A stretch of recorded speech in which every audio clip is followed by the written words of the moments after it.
अस्सलाम वालेकुम वरहमतुल्लाहि वबरकातुहू। उम्मीद है आप सब खैरियत, तंदुरुस्ती और आफियत के साथ होंगे। आप देख रहे हैं मेरा और अपना YouTube channel JJC by sir Jawwad. मैं हूं जव्वाद अख्तर। आज की lecture video second year maths के चैप्टर 9 की लास्ट एक्सरसाइज है। शुरू करते हैं। बिस्मिल्लाहिर्रहमानिर्रहीम।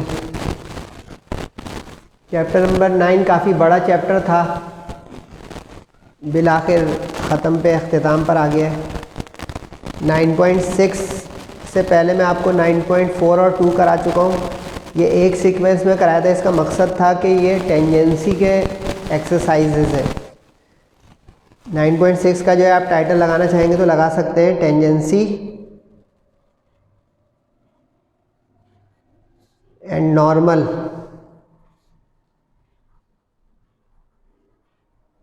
To hyperbola. लेकिन इसके एंड में जो है 2-3 क्वेश्चन मिलेंगे आपको ट्रांसलेशन और ट्रांसफॉर्मेशन ऑफ एक्सीस के कोऑर्डिनेट्स के। वो जनरल क्वेश्चंस होंगे, लेकिन मेजर ये एक्सरसाइज हाइपरबोला की टेंजेंसी और नॉर्मलिटी के ऊपर है।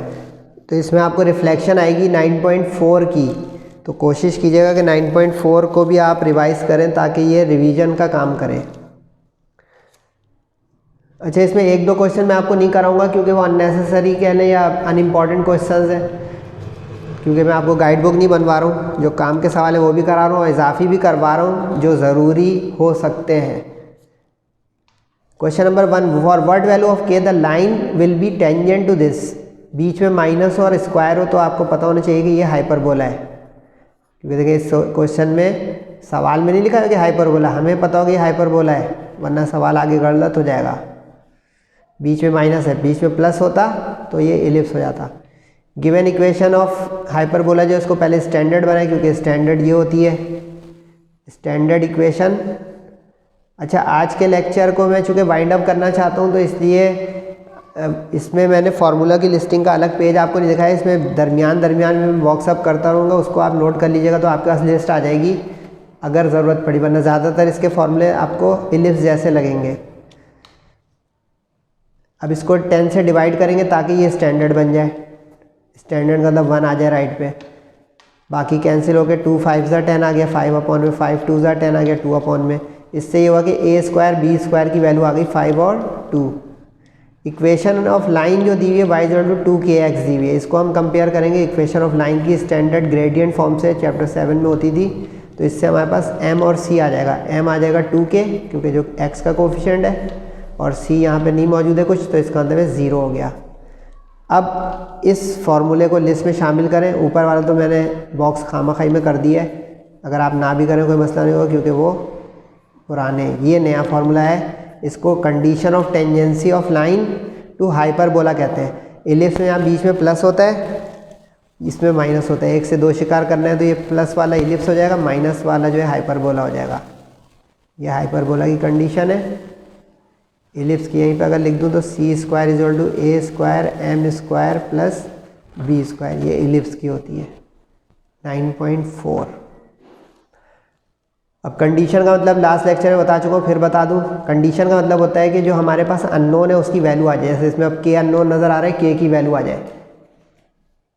अब इसमें कंडीशन में रख दें, c की जगह 0 रख दें, a और b की जगह जो हाइपरबोला से कंपेयर करके आया था 5 और 2 वो रख दें, और m की जगह जब 2k रखेंगे तो k की वैल्यू आ जाएगी और वो हमारी कंडीशन हो जाएगी। m को रखा 2k, 2k² 4k², 4 5 20 में गया 2k, कैंसिल हो गया, 2 1 2 10 इसका स्क्वायर रूट लें ताकि k की वैल्यू आ जाए। तो plus minus 1/10 are the required values या रिक्वायर्ड कंडीशन। आसान लग रहा है क्वेश्चन, लेकिन आगे थोड़े हार्ड क्वेश्चन भी आ सकते हैं। Question number 2।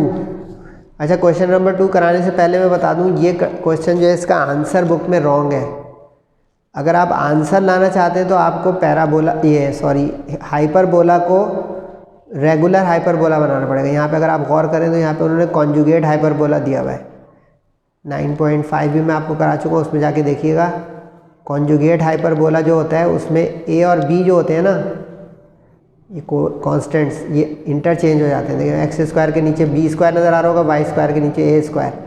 अगर आप इसी कंडीशन यानी जो क्वेश्चन में लिखा हुआ है अगर उससे करेंगे तो आंसर जो आएगा ना वो बुक से मैच नहीं होगा। ये उनको इसलिए बता रहा हूँ, कुछ स्टूडेंट बुक से मैच करने के शौकीन होते हैं, वो कहते हैं सर का देखो गलत आ गया।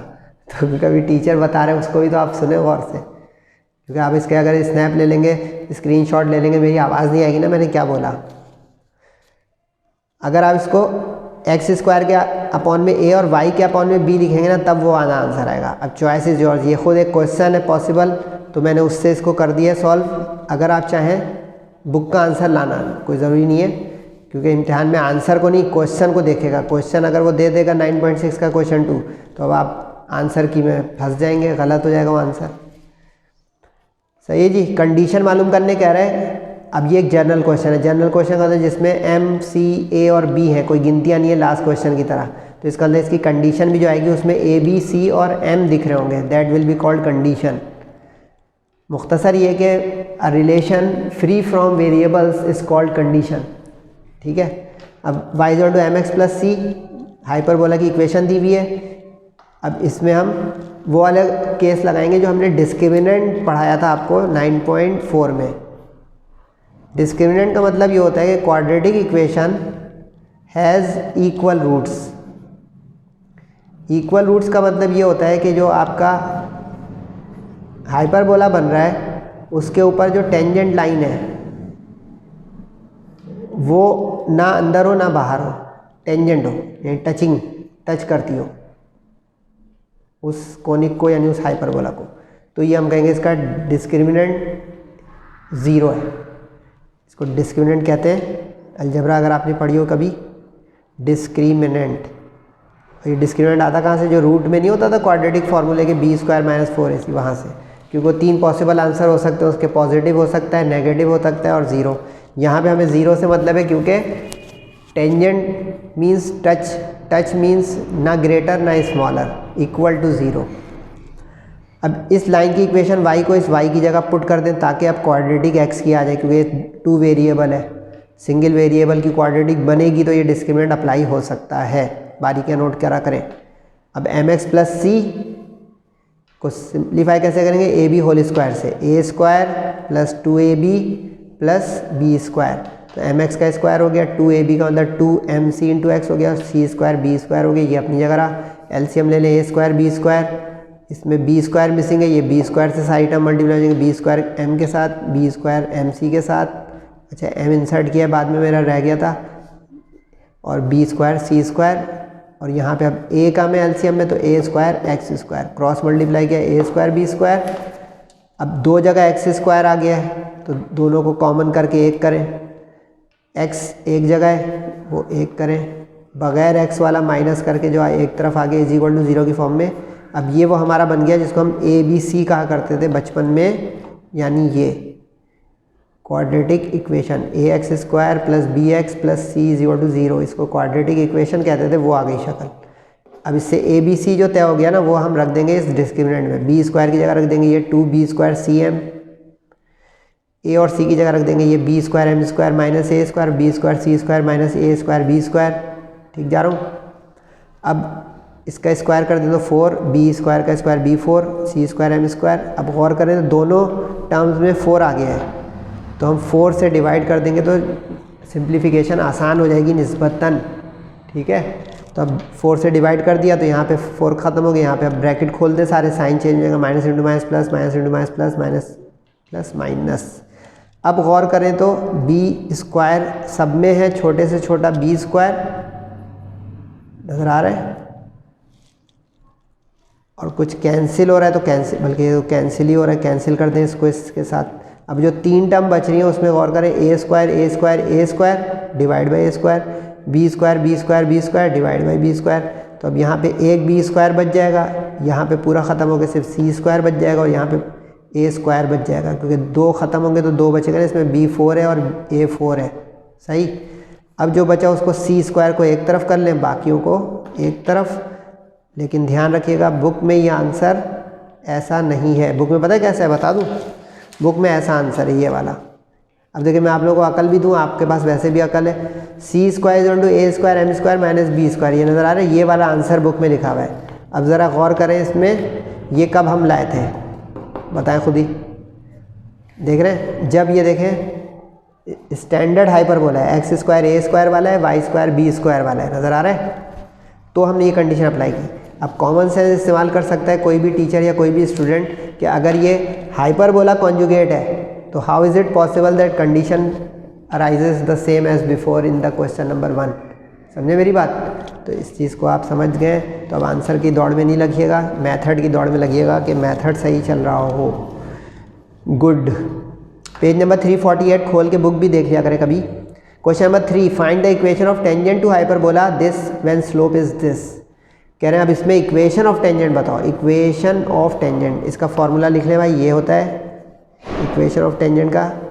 अच्छा, ये भी इलिप्स का डुप्लीकेट है। इलिप्स के डुप्लीकेट ये है कि वहाँ पे ये a square m square plus b square होता था और यहाँ पे ये, क्योंकि असल में क्या कहानी है, y is equal to M x plus c. और अगर आपको अभी के अभी याद हो क्वेश्चन नंबर 1, अभी के अभी आज ही का क्वेश्चन नंबर 1 अगर आपको याद हो तो आज का क्वेश्चन नंबर 1 क्या था बच्चों? ये देखें, a square m square minus b square. तो यहाँ से क्या हुआ कंडीशन में, a square m square minus b square, c square हटेगा तो रूट में आ गया। देखा आपने, 1 से 2 शिकार, क्योंकि सी होता है बराबर c square a square m square minus b square, तो सी हो जाएगा रूट के अंदर प्लस माइनस के साथ। समझे मेरी बात? गुड। तो ये ख़त्म सवाल हो गया, जल्दी कर लें। हाइपरबोला की इक्वेशन दी हुई है, इसको स्टैंडर्ड बने। अब तो आप लोग पक्के हो गए होंगे कि भाई जो इक्वेशन हाइपरबोला की या एलिप्स की या पैराबोला की स्टैंडर्ड ना हो, पहले उसको स्टैंडर्ड बना होता है। स्टैंडर्ड बनाने का तरीका क्या होगा, यहाँ 12 है तो 12 से डिवाइड कर दें ताकि वहाँ पे 1 आ जाए। तो डिवाइड किया 12 से तो हर टर्म डिवाइड होगी, तो इसमें 3 4 हो जाएगा, इसमें 4 3 हो जाएगा। जो बचेगा वो स्टैंडर्ड बन गई। स्टैंडर्ड को स्टैंडर्ड से कंपेयर करें, ए स्क्वायर 4 आ जाएगा, बी स्क्वायर 3 आ जाएगा। अब इसका फ़ायदा क्या होगा सर, क्योंकि उसने स्लोप जो दिया हुआ है 3, स्लोप 3 जो दिया हुआ है वो m की जगह रख देंगे, ए बी की जगह रख देंगे, इक्वेशन ऑफ टेंजेंट आ जाएगी।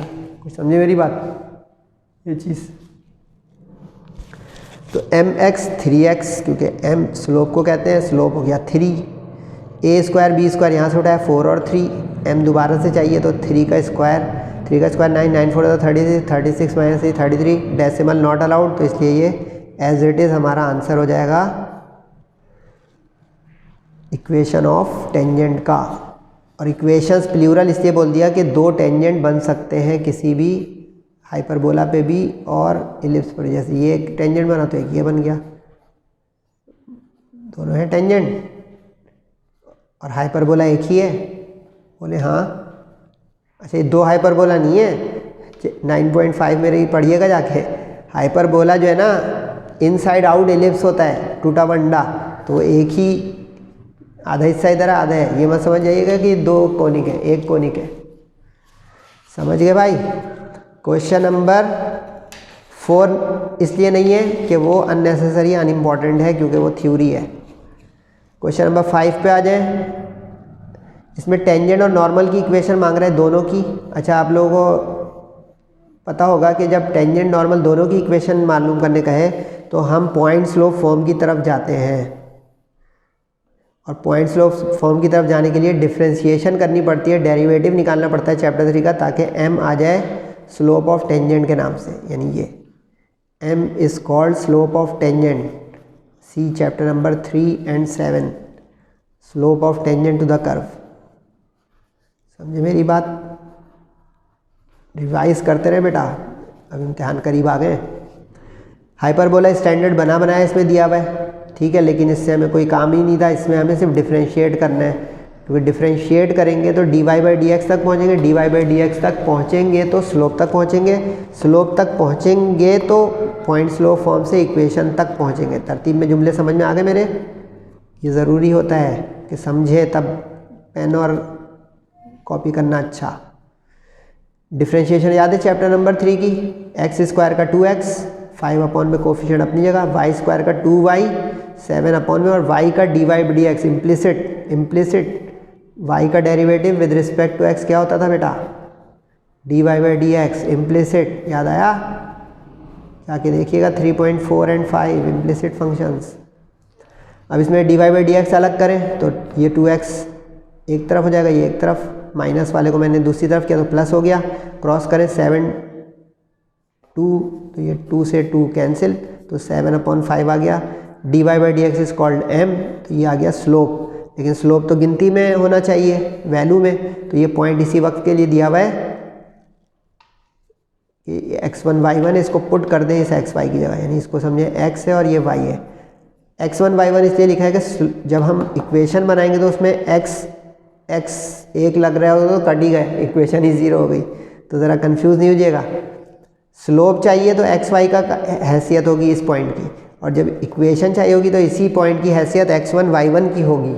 नोट इट डाउन, वरना एक स्टूडेंट कंफ्यूज हो जाएगा, एक्स वाई की जगह एक चीज़ रख के काट देगा, वो इक्वेशन ही फारिग हो गई, गायब, क्योंकि x minus X zero, Y minus Y zero, समझे?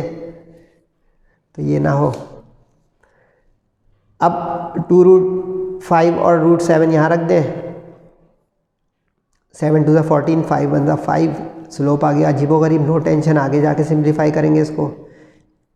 अब ये point slope form of equation कहलाती है, इसमें रखना है y1 x1 को ये 2√5 √7 और m जो निकला है ये, ठीक है। अब ज़रा दिल से रखिएगा, हौसले से, क्योंकि शक्ल है बुरी। √7 और 2√5 रख दिया x1 y1 की जगह, और ये जो स्लोप निकला है ये रख दिया स्लोप की जगह। नज़र आ गया भाई? अब इसको सिंप्लीफाई करना कमाल है आपका, मैं तो बता दूंगा लेकिन कमाल आपका ही होगा क्योंकि इम्तिहान है आपका। क्रॉस करें 5√7 और 7 का रूट पेयर बन के हो गया बाहर, सही। इसको मल्टीप्लाई करें 14√5 से x, 14√5 से ये, तो अब 5 का पेयर बन के हो गया बाहर, समझ गए? रूट वाला रूट से मल्टीप्लाई होता है, बगैर रूट वाला बगैर रूट से। अब 7 5 35, 28 5 140, नहीं तो कैलकुलेटर चला लीजिएगा। इक्वेशन कैसे बनती है? जिसमें x पहले हो फिर y फिर कांस्टेंट, तो x के साथ y उधर लेगा तो माइनस, 35 उधर लेगा तो प्लस, माइनस बड़ा है तो -140 प्लस 35 हो गया -105। ये तो हो गई इक्वेशन ऑफ टेंजेंट। लेकिन एंड में समरी लिख देंगे ताकि टीचर ढूंढे नहीं कि ये भाई एक आंसर है दूसरा बार है, क्योंकि उसने नॉर्मल भी पूछा है। नॉर्मल क्या होता है बेटा? नॉर्मल लाइन होती है परपेंडिकुलर, यानी कि अगर ये टेंजेंट है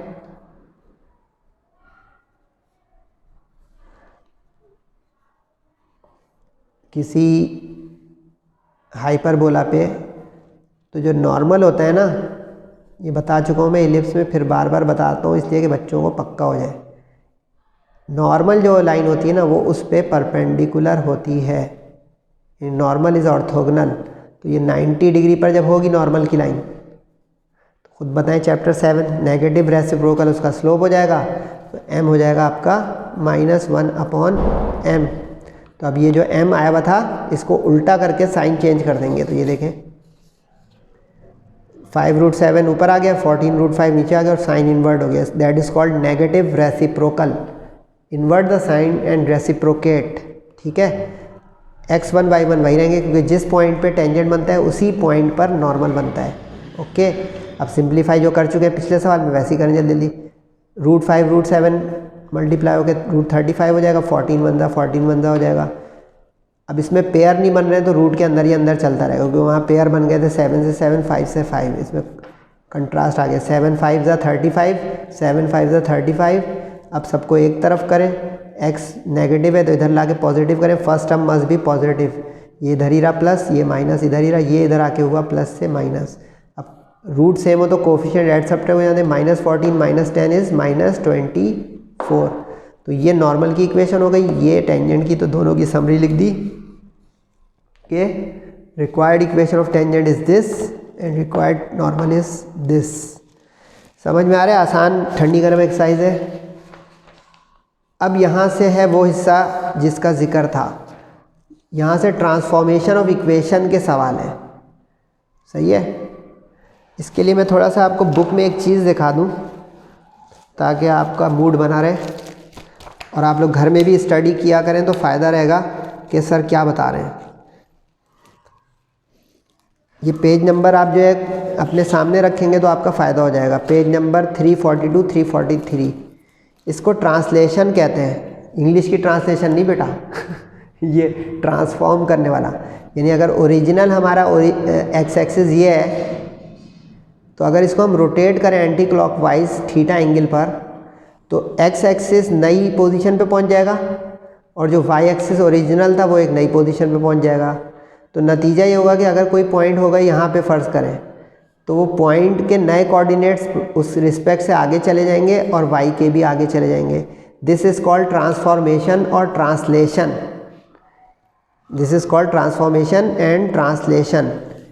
तो ये जो है पेज नंबर 343 पर मौजूद है, 345 पर भी मौजूद है। इसको देख लीजिएगा ताकि आपको आसानी रहे। 343 और 345, क्योंकि हमें यहाँ पे क्वेश्चंस करने हैं, वो ड्रॉ नहीं करना है, लेकिन ड्रॉ का कॉन्सेप्ट सामने रहेगा ना तो आपको ये क्वेश्चंस की अंडरस्टैंडिंग आसान लग जाएगी। अब इसमें वो कह रहा है फाइंड द ट्रांसफॉर्म्ड इक्वेशन। ये 9.6 का सेकंड पार्ट है, समझे। बाकी 9.4 प्योर इलिप्स की थी, 9.2 प्योर पैराबोला की थी, लेकिन इसमें थोड़ा मिक्सअप कर दिया क्योंकि हाइपरबोला कि क्वेश्चंस की वैरायटी कम होती है टेंजेंसी नॉर्मेलिटी की, तो इसमें उन्होंने ये एक चीज़ डाल के कंक्लूड करा है चैप्टर को। कह रहे हैं नई इक्वेशन बताएं इस। अब अगर गौर करें तो इलिप्स है भाई, इस एक्सरसाइज में इलिप्स का क्या काम, लेकिन ये जनरल एक्सरसाइज का पार्ट है तो इसलिए बता दिए इलिप्स। बीच में प्लस है इस तरह पता चला, माइनस होता तो हाइपरबोला होता। When axes are translated with new origin this, यानी कि अब इस इक्वेशन को दोबारा से बताएं अगर ओरिजिन मूव करके यहाँ पे चला जाए 6 - 7 पर। अब ज़रा सवाल तो बहुत छोटा सा है, लेकिन इसमें दिमाग जो लगेगा वो लगाइएगा। इलिप्स यानी गिवन कोनिक जो दिया है वो लिख दिया मैंने। इसको स्टैंडर्ड से कंपेयर किया तो ए, बी, एच और के आ गए। सही, यहाँ तक एच होता था एक्स के साथ वाला और के होता था वाई के साथ वाला, लेकिन यहाँ पे अब लिखा हुआ है वाई ऑफ -7। तो ये इसलिए ये आपका के जो आएगा वो माइनस यानी साइन चेंज के आएगा, और एच पॉजिटिव ही आएगा क्योंकि दोनों माइनस माइनस सेम हैं। तो 6 - 7 आ गया इसका सेंटर। अब सेंटर आ गया। अब अगर आप गौर करें तो 6 - 7 सेंटर आ गया और न्यू ओरिजिन 6 - 7 है। दोनों चीज़ ओवरलैप हो गई, 6 - 7 और 6 - 7 is the new origin question के मुताबिक। अब इस फॉर्मूले को याद करें, लिस्ट में लिख लें कि अगर आपसे नए कोऑर्डिनेट्स मांगे वो, तो उसका फॉर्मूला क्या होता है। स्मॉल एक्स हमारा एक्चुअल ओरिजिनल होता है और कैपिटल एक्स जो है ना वो ट्रांसलेटेड होता है, एक्स और वाई।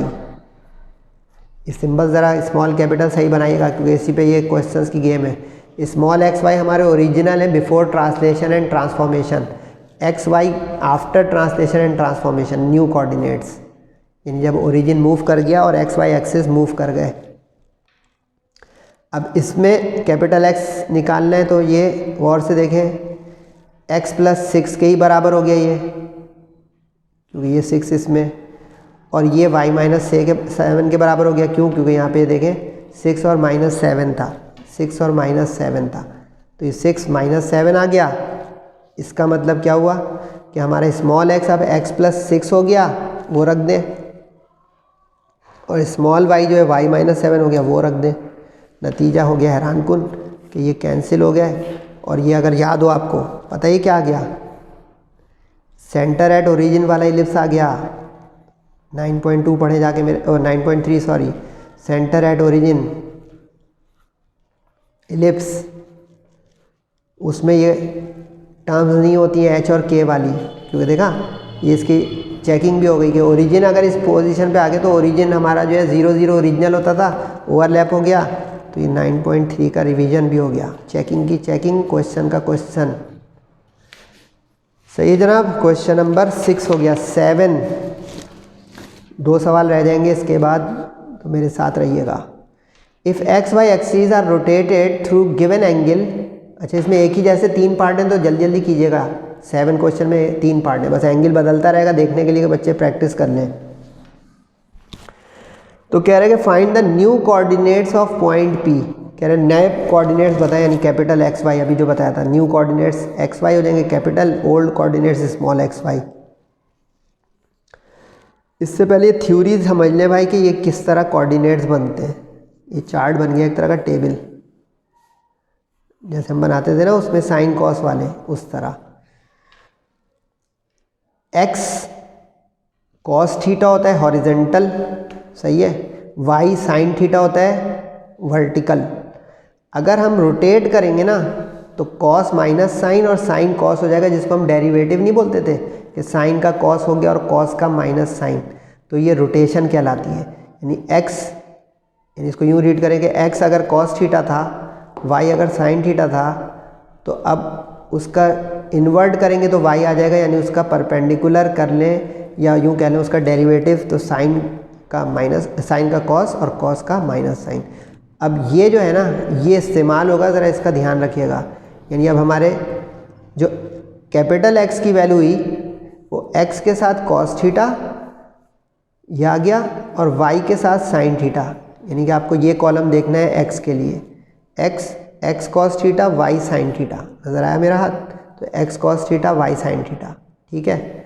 और जब y देखेंगे ना तो इसको छुपा देंगे। अब ये देखें y x के साथ माइनस साइन थीटा और y के साथ कॉस थीटा आया, x के साथ माइनस साइन थीटा, y के साथ कॉस थीटा, ये आ गया। अगर ये समझ में आ गया तो तीनों क्वेश्चन जल्दी जल्दी हो जाएंगे भाई।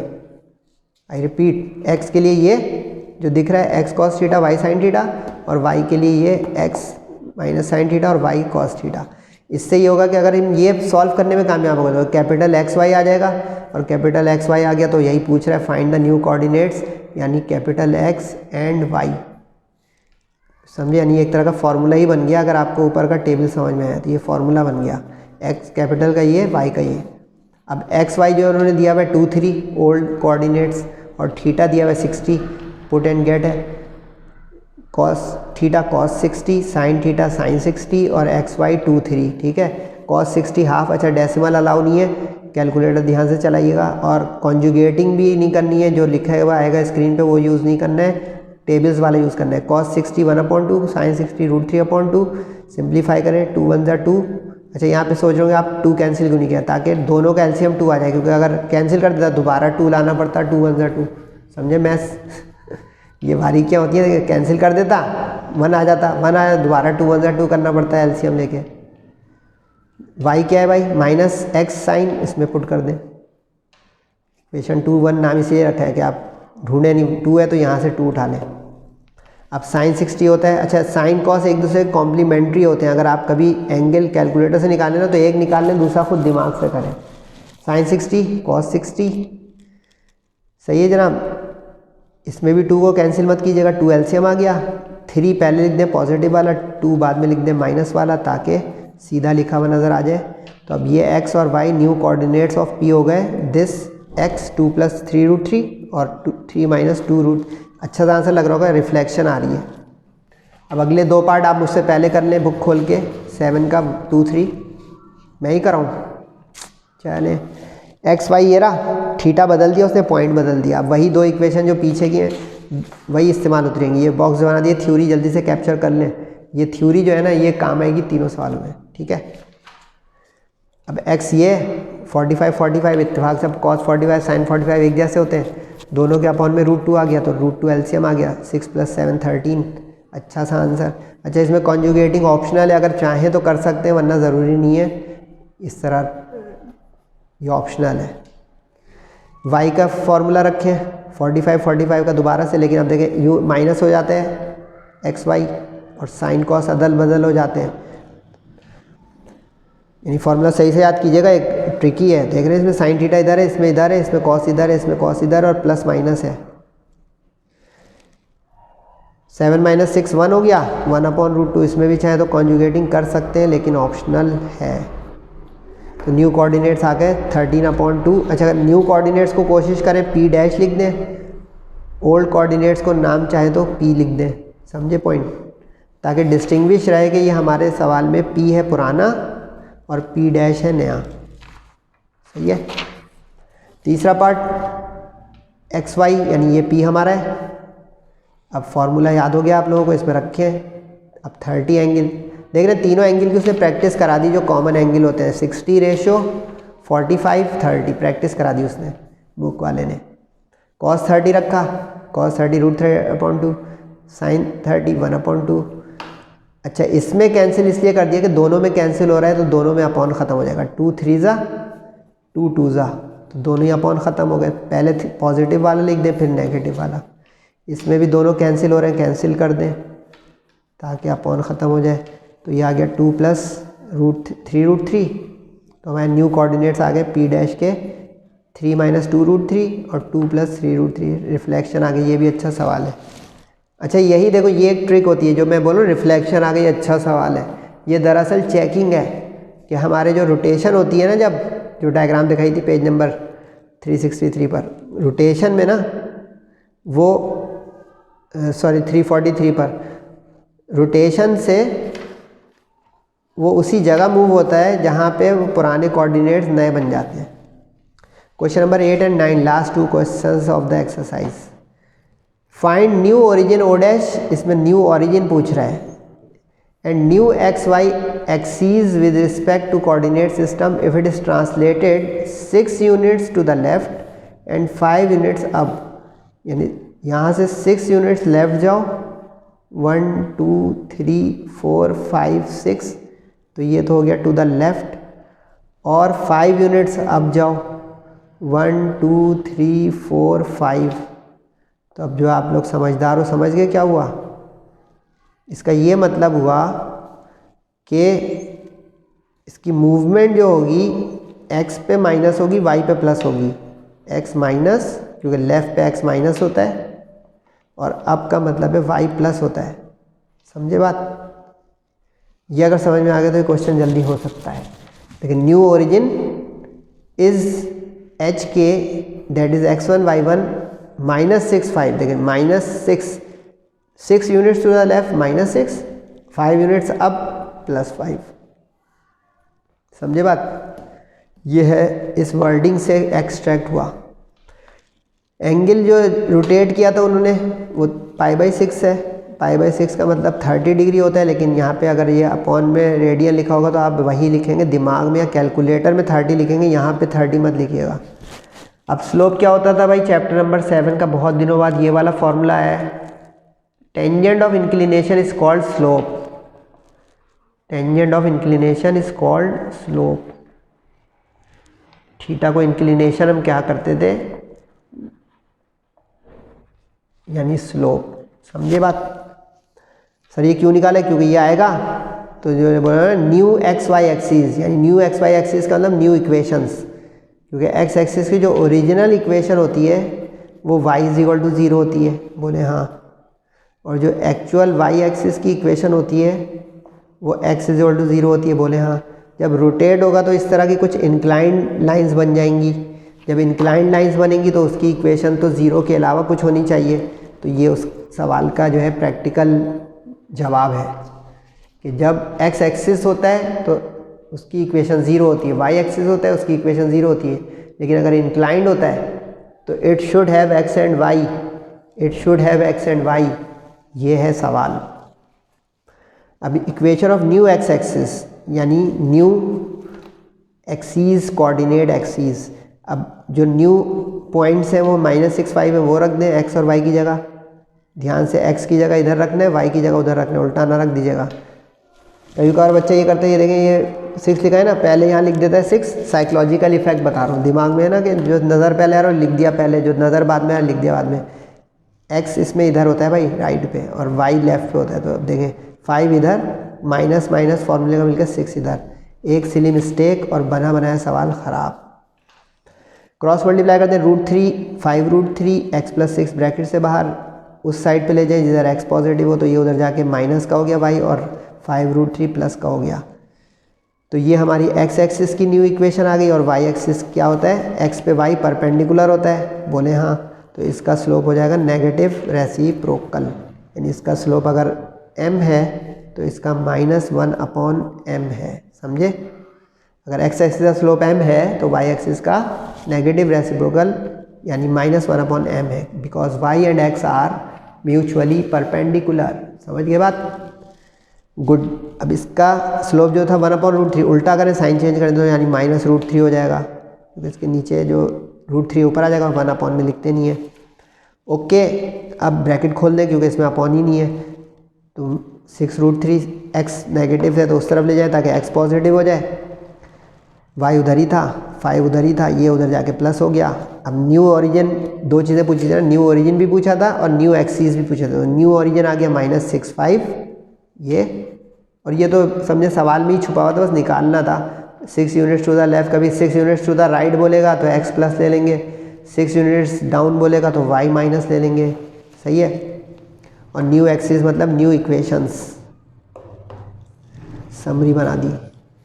क्वेश्चन नंबर 9 आखिरी है जी, हाँ आखिरी है। अच्छा, ये करने से पहले बता दूं क्वेश्चन नंबर 9 का आंसर बुक में गलत है, रॉन्ग है, तो उसकी करेक्शन कर लीजिएगा। बुक के आंसर में 9 क्वेश्चन का आंसर इज़ रॉन्ग, घंटे में भी नहीं आएगा अगर इस डेटा के साथ आप करेंगे। तो आज के लेक्चर में 2 गलत आंसर आ गए आंसर की के, करेक्शन कर लीजिएगा। फाइंड न्यू कोऑर्डिनेट्स, इसमें न्यू कोऑर्डिनेट्स भी पूछ रहा है और न्यू ओरिजिन इसमें उसने दे दिया है। सही है। पिछले सवाल का समझे रिवर्स है, पिछले क्वेश्चन का रिवर्स है। इसमें न्यू ओरिजिन दे रहा है और रोटेट कर रहा है उसको π/6 एंटी क्लॉकवाइज। अच्छा, ये ज़रूरी होता है देखना कि एंटी क्लॉकवाइज, क्योंकि एंटी क्लॉकवाइज एंगल पॉजिटिव होता है। ये anticlockwise positive rotation, first year chapter 10 में पढ़ा था हमने ये बेटा, कि all the anticlockwise angles are negative positive sorry, और क्लॉकवाइज अगर बोल देता तो आपको उसको 360 में से माइनस करके पॉजिटिव बनाना पड़ता। ये चेंज नहीं होने का है क्वेश्चन, लेकिन नॉलेज आपके पास हो। सही है। तो ये एंटी क्लॉकवाइज एक मकसद से देता है, ये नहीं कि ऐसे शो पीस है। कभी क्लॉकवाइज बोल दे तो MCQs एप्टीट्यूड में तो आपको सर्वाइव करना होगा 360 में से माइनस करके। ओके हो गया। अब जो ओरिजिनल कोऑर्डिनेट्स थे 4 5, सही है। न्यू ओरिजिन बोला है। अच्छा, न्यू जब बोलेगा तो उसके आगे डैश लगाएंगे ताकि गड़बड़ ना हो। ओल्ड के लिए बगैर डैश, न्यू के लिए डैश। जैसे P ओरिजिनल है, उसके न्यू पूछ रहा है तो हम जो आएगा आंसर उसको P डैश कहेंगे। सही है। अब ओरिजिन अगर मूव करेगा, क्योंकि ओरिजिन तो हमारा 0 0 होता है, सही है, तो इसका मतलब ये पॉइंट उसके साथ मूव कर जाएगा। तो 4 - 1 5 - 2 रिस्पेक्टिव माइनस, क्योंकि ये ओरिजिन यहाँ से उठ के यहाँ चला गया तो ये पॉइंट भी उठ के यहाँ पे चला गया, तो ये माइनस करना पड़ेगा दोनों को। तो 4 - 1 5 - 2, तो ये आपका रोटेशन के बाद आ गया पॉइंट। अब ये जो मैंने 2 सवाल पहले एक सवाल किया था उसकी ज़रूरत पड़ेगी, क्योंकि इसमें उसने जो पूछा है उसके अंदर ये ज़रूरत पड़ती है कैपिटल XY की, यानी न्यू कोऑर्डिनेट्स की। उसने बोला है new coordinates capital X capital Y, old coordinates small x small y। अब इसका फॉर्मूला ये अभी आ चुका था, फिर भी देख लें आप लोग, 3 दफ़ा आ चुका भाई आज ये। क्वेश्चन नंबर 7 में देखिएगा। अब x cos थीटा, ये जो सिखाया था यूँ, और y के लिए ये, ठीक है। पुट करते वैल्यूज, XY जहाँ जहाँ आ रहा है वहाँ वहाँ 3 3, थीटा जहाँ जहाँ आ रहा है वहाँ वहाँ π/6 यानी 30 बोलेंगे, लिखेंगे नहीं, क्योंकि प्रिंटेड अगर उसने डिग्री दिया है तो आप डिग्री प्रिंट कर दें अपनी, यानी कॉपी में राइट कर दें। रेडियन दिया है तो रेडियन लिख दें, लेकिन फीड करें अपने कैलकुलेटर में डिग्री। cos 30 होता है √3/2, sin 30 होता है 1/2, सिंप्लीफाई नहीं हो रहा तो अपॉन में LCM 2 लेकर आ गया x। इसी तरह अब इस y में रखें, y का तरीका ये था, x minus sin theta y cos theta. XY 3 3 उठाएं यहाँ से, पुट करें, 3/2 माइनस का आ जाएगा, 3√3/2 प्लस का आ जाएगा। अब इसमें जो 2 आंसर हुए क्या हुए, बल्कि न्यू कोऑर्डिनेट्स, तो न्यू कोऑर्डिनेट्स आ गए आपके P डैश के x जो ये निकला 3√3 प्लस 3/2, और ये जो निकला y का -3 प्लस 3√3/2। इसका आंसर बुक में गलत है। हैप्पी एंडिंग हो गई माशाल्लाह। चैप्टर 9 की बहुत हेक्टिक और लंबा चैप्टर था, इंटीग्रेशन की तरह का। फीडबैक ज़रूर दीजिएगा, कमेंट ज़रूर किया करें, कुछ क्वेरीज दिया करें। आप लोग मेरी एनर्जी हैं, कई मरतबा बता चुका हूँ। अपना और सबका बहुत ख्याल रखिएगा।